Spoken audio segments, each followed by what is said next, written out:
Cancellation came just 3 days after show host Stephen Colbert spoke out against CBS, settling a lawsuit with President Trump for $16 million. So by the business logic of television, normally he would be in a very safe spot. However, CBS says this is a financial decision. CBS said the decision was purely financial, quote, against a challenging backdrop in late night. It is not related in any way to the show's performance, content, or... Share your feelings. It's not just the end of our show, but it's the end of the Late Show on CBS. I'm not being replaced. This is all just going away. Did Donald Trump secretly pull the plug on Stephen Colbert's late night show? Or is CBS hiding something bigger? CBS is canceling The Late Show with Stephen Colbert. Colbert just making the shocking announcement at his show taping. Stick around to uncover the wild feud, the shady FCC deals, and why political satire might be the real victim here. Before we move on, I'd like to ask you a small favor. If you appreciate this content, please take a second to like this video and subscribe to the channel. Over 98% of you watch the videos without subscribing. It costs you nothing, but it makes a huge difference to us. So, did you click the subscribe button?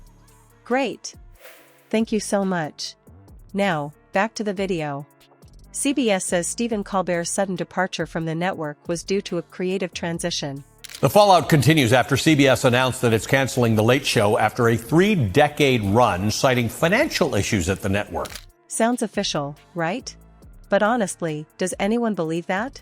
Colbert wasn't just pulling decent ratings, he was blowing the competition out of the water, sitting comfortably at the top of the late-night mountain for years.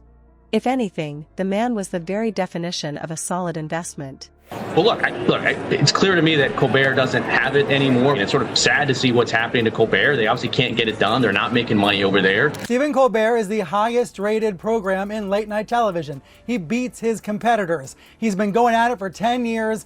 So why would CBS risk dumping their golden goose, unless there were more feathers flying behind the scenes? Let's just say their excuse might have more holes than a golf course at Mar-a-Lago. Now, anyone who's caught even a few minutes of Colbert's show knows this. He spared no punches when it came to Trump. While other late-night hosts teased and criticized, Colbert turned his monologues into unrelenting takedowns. Whether it was calling Trump Putin's puppet or his infamous remark involving certain word-bleeped holsters, Colbert knew just how to get under Trump's skin, and unlike his spray tan, those burns really stuck. Trump himself reportedly complained to aides that late-night shows were poisoned and shouldn't be allowed to spread such negativity. The man even tossed around the idea of regulating comedy, making him sound more like a dictator with wounded pride than a leader of the free world. Freedom of speech? Not a fan. And then there's the timing. Right before Colbert's shakeup, Trump's buddy wheelhouse of power, the FCC, approved a merger involving Paramount, CBS's parent company, a merger tied to conditions creeping into its news division. This all comes as Paramount's owners are trying to get the Trump administration to approve the sale of our network to a new owner, Skydance. Cancellation came just 3 days after show host Stephen Colbert spoke out against CBS, settling a lawsuit with President Trump for $16 million. Suspicious much? While we can't wave an evidence flag here, it's hard to ignore how such deals could give Trump a little leverage to wiggle his tiny influence into the picture. Convenient alliances mixed with Colbert's Trump roasting on primetime feels less like coincidence and more like one of those conspiracy boards covered in red string. Entertainment world, The Late Show with Stephen Colbert ending next year with CBS retiring the late night franchise. I want to let you know something that I found out just last night. Next year will be our last season. The network will be ending The Late Show in May. When grilled for answers about Trump's influence on all this, the FCC chair danced around the question like it was covered in nails. The silence is deafening. So if you think Colbert is the last domino, think again. If networks are scared of poking the bear, whose muzzled voice is next? Stephen Colbert's cancellation isn't just the end of one late-night show, it's a big gulp of cold water for comedians everywhere. To this CBS announcement. But almost everybody, upon hearing about this, is connecting it to the Paramount settlement from 2 weeks ago. The show will cease to exist next year shocked many as it recently hit a 10-year ratings high, but it all comes down to numbers, according to the top brass at Paramount Global.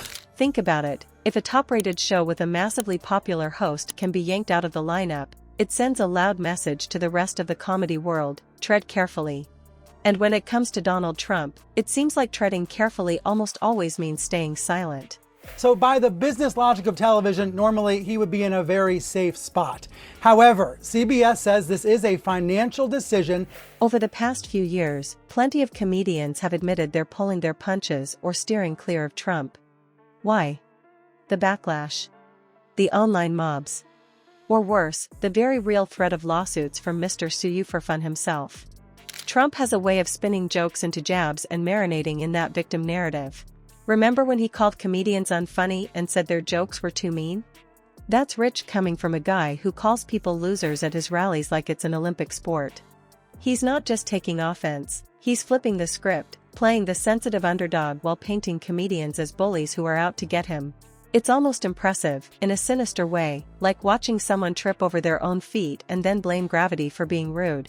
Now, it's unclear why the show is canceled, but it comes after Colbert spoke out against his parent company, Paramount's. Chairman Brendan Carr responded to the Colbert cancellation and indicated that the media industry needs, quote, a course correction. But here's another wrinkle: late-night ad revenue is tanking. CBS, for instance, saw its earnings from late-night TV nosedive from $439 million in 2018 to just $220 million last year. With numbers like that, networks might think comedy is too risky to justify the cost. Writes in Rolling Stone, quote, this is why Colbert's cancellation hits different, not just because he's one of the greats, but because his ousting is a warning shot. CBS said the decision was purely financial, quote, against a challenging backdrop in late night. It is not related in any way to the show's performance, content, or... And risky comedy, you know, the stuff with teeth? That's what Colbert did better than anyone. It doesn't help that Colbert called out Paramount for its $16 million hush money settlement with Trump. The timing there couldn't have been worse for him. Are allowed to be political pawns for the Democrat Party and has become so outrageous that, in my opinion, their licenses could and should be revoked. Share your feelings. It's not just the end of our show, but it's the end of the Late Show on CBS. I'm not being replaced. This is all just going away. Add to that the Writers Guild of America raising alarms and calling for an investigation into his cancellation, and the whole thing stops smelling like a TV decision and starts reeking like week-old leftovers. Trump didn't need to pick up a pen and cancel Colbert directly. He's created an atmosphere where even laughing at him feels like a dangerous game. Really? No! What? We're still canceled? Then was this necessary? How? At Paramount, it's worth noting Colbert has been critical of CBS's parent company, Paramount's decision to settle a lawsuit with President Trump. And if comedians can't mock the emperor, who's going to remind him he's naked, and also very, very orange?